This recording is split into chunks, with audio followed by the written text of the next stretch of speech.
Selama ini kita mungkin tidak menyadari kegiatan yang kita lakukan berbahaya bagi tubuh, bahkan dapat menyebabkan kematian. Apakah Anda orang yang suka mengangkat beban berat? Terutama bagi wanita yang sedang merencanakan kehamilan. Mulai sekarang, mungkin Anda harus menguranginya. Karena nyatanya, menurut penelitian dari Harvard T.H. Chan School of Public Health, kebiasaan mengangkat sesuatu dengan berat lebih dari 11 kg dapat memperlambat waktu terjadinya kehamilan hingga 50%. Dan bila Anda seorang pekerja yang sehari-harinya duduk di depan komputer, sebuah penelitian di Amerika menemukan duduk diam selama 6 jam sehari secara terus-menerus dapat meningkatkan resiko kematian karena berbagai sebab. Salah satunya adalah hipertensi. Dari hipertensi, maka akan memicu terjadinya penyakit lain seperti jantung, stroke, dan diabetes.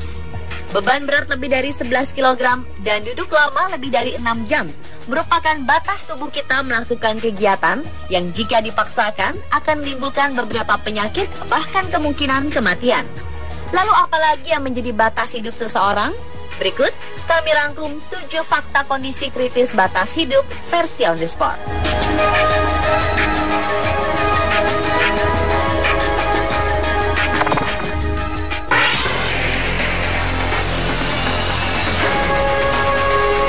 Dimulai dari bagian atas tubuh, yakni kepala. Tahukah Anda bahwa sebuah penelitian menyebutkan kurang tidur dapat merusak otak seperti ketika Anda terbentur benda keras? Menurut Profesor Christian Benedict dari Uppsala University, Swedia, tubuh memiliki senyawa kimia yang dinamakan NSE dan S100B. Jika jumlahnya berlebihan, akan membuat otak mengalami gangguan seperti gegar otak. Ia kembali menjelaskan bahwa saat tidur, otak membersihkan dirinya sendiri dari racun-racun. Proses ini membuat NSE dan S100B meningkat untuk membantu pembersihan racun. Tapi ketika seseorang kurang tidur, levelnya pun menjadi tidak stabil. Penelitian ini kemudian mendukung hasil studi sebelumnya yang menyebutkan bahwa kurang tidur dapat meningkatkan risiko Alzheimer, Parkinson, dan sklerosis. Peningkatan zat kimia tersebut di dalam darah setelah kurang tidur mengindikasikan adanya penurunan atau hilangnya sebagian kecil jaringan otak. Penelitian lain juga menyebutkan bahwa tidur kurang dari 8 jam dapat menurunkan IQ di keesokan harinya. Kurang tidur juga membuat lekas marah, ceroboh, bahkan berhalusinasi. Jadi, masih berniat untuk begadang dan tidur kurang dari 8 jam?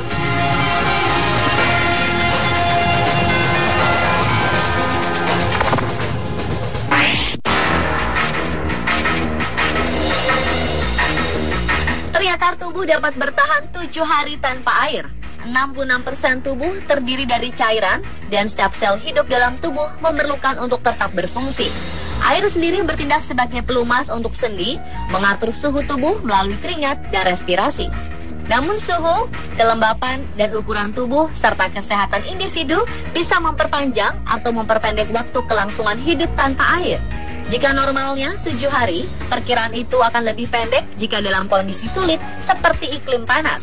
Seperti di Eropa, di sana orang dianjurkan minum 1,5 liter sehari. Di Kanada dianjurkan 3 liter sehari.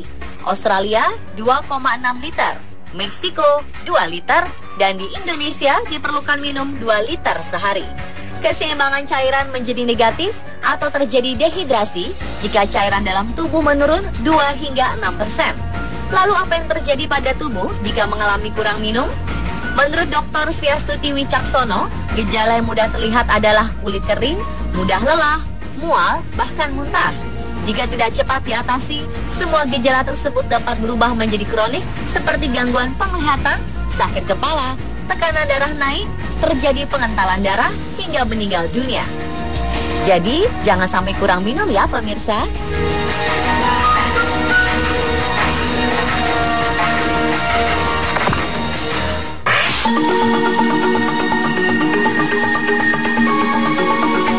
Seorang pria asal Jerman bernama Tom Zitas memecahkan rekor menahan napas di dalam sebuah bak air di Changsha, Cina. Ia berhasil menahan napas selama 22 menit 22 detik. Lalu sebenarnya berapa batas waktu seseorang menahan napas atau kekurangan udara? Biasanya kebanyakan orang hanya akan bertahan 2 menit tanpa udara, walaupun jika dilatih batas normalnya hanya mencapai 11 menit. Apa yang terjadi jika kita mengalami kekurangan udara? Cyanosis merupakan gejala normal yang ditunjukkan ketika tubuh kekurangan udara. Kulit akan berwarna kebiruan. Hal tersebut sebagai dampak langsung ketika darah tidak mampu memberikan suplai oksigen yang cukup ke seluruh bagian tubuh. Kekurangan udara juga ditunjukkan dengan tubuh yang nampak pucat. Selain itu, kepala pusing, gangguan penglihatan, nyeri otot juga dapat menjadi dampak buruk jika tubuh kekurangan udara. Dan yang lebih fatal adalah serangan jantung. Ini terjadi akibat jantung tidak mendapatkan suplai oksigen yang cukup dan tidak mampu bekerja secara normal. Pembuluh darah arteri kemudian akan mengalami penyempitan dan akhirnya menyebabkan terjadinya serangan jantung.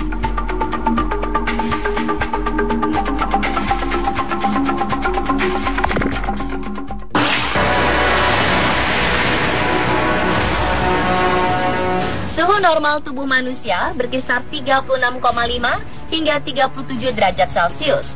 Namun dalam kondisi tertentu, suhu tubuh manusia dapat meningkat tidak seperti biasanya. Apa yang terjadi bila suhu tubuh terlalu tinggi? Tubuh bisa mengalami heat exhaustion, yakni suhu tubuh meningkat mencapai 40 derajat Celcius. Menurut penelitian University of Maryland Medical Center, tubuh biasanya dapat menurunkan suhu dirinya sendiri dengan cara mengeluarkan keringat. Namun ketika Anda kepanasan dan tidak segera menggantikan cairan yang hilang melalui keringat, maka sistem pendingin tubuh menjadi kewalahan dan suhu tubuh dapat naik melebihi tingkat aman. Seseorang yang kepanasan atau dalam suatu kondisi disebut dengan hipertermia hanya dapat bertahan 10 menit berada dalam lingkungan lembab bersuhu lebih dari 60 derajat Celcius. Jika tubuhnya tidak segera didinginkan, maka kematian akan segera menyerangnya.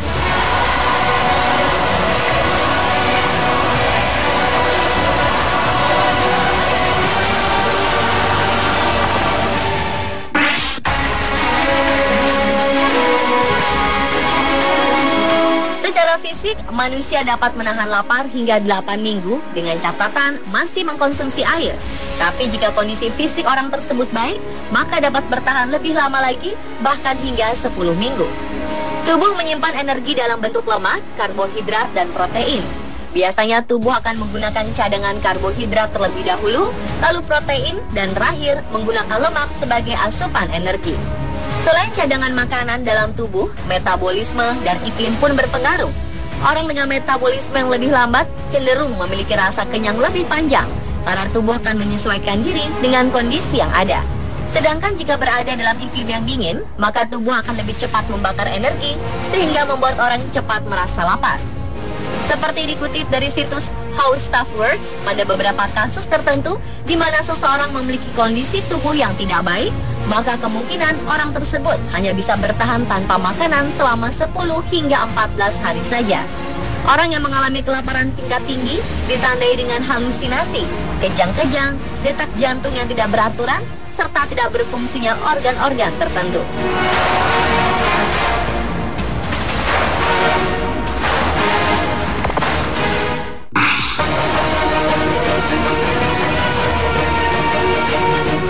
Scuba yang menyelam di kedalaman 40 meter beresiko mengalami penumpukan gelembung nitrogen dalam aliran darah atau dalam medis biasa disebut dengan dekompresi.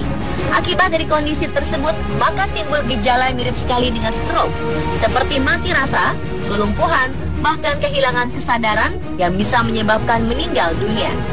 Saat kita menyelam, akibat terjadinya peningkatan tekanan, maka udara yang dihirup menjadi lebih banyak dari biasanya. Udara yang dihirup saat menyelam adalah mayoritas oksigen dan nitrogen. Peningkatan oksigen yang dihirup akan berdampak positif bagi metabolisme tubuh. Namun gas nitrogen tidak digunakan oleh tubuh kita.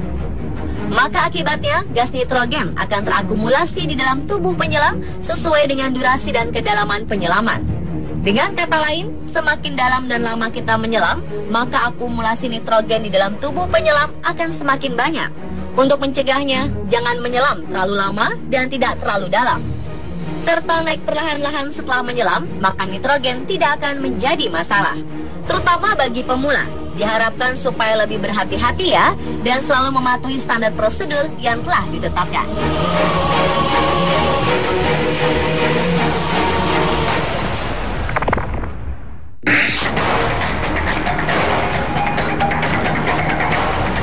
Kebanyakan manusia akan meninggal dunia jika suhu tubuh mereka mencapai 21 derajat Celcius, yang dapat terjadi jika menghabiskan waktu terlalu banyak di dalam air dingin atau terlalu lama berada di tengah udara dingin.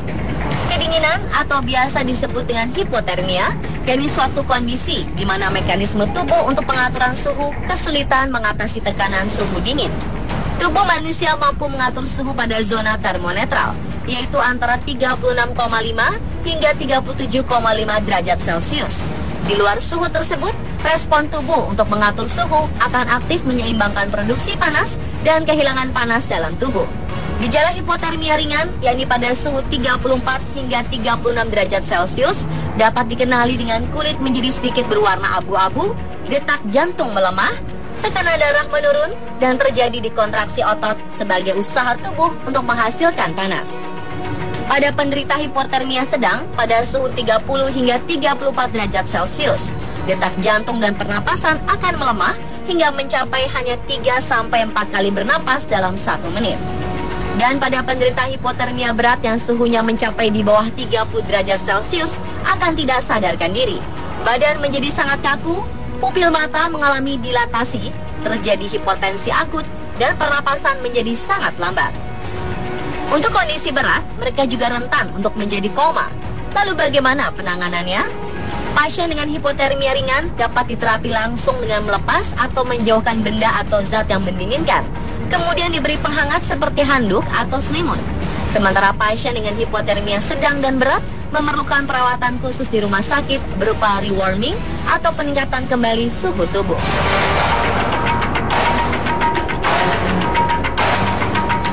Dan pemirsa, itulah 7 fakta kondisi kritis batas hidup versi on the spot.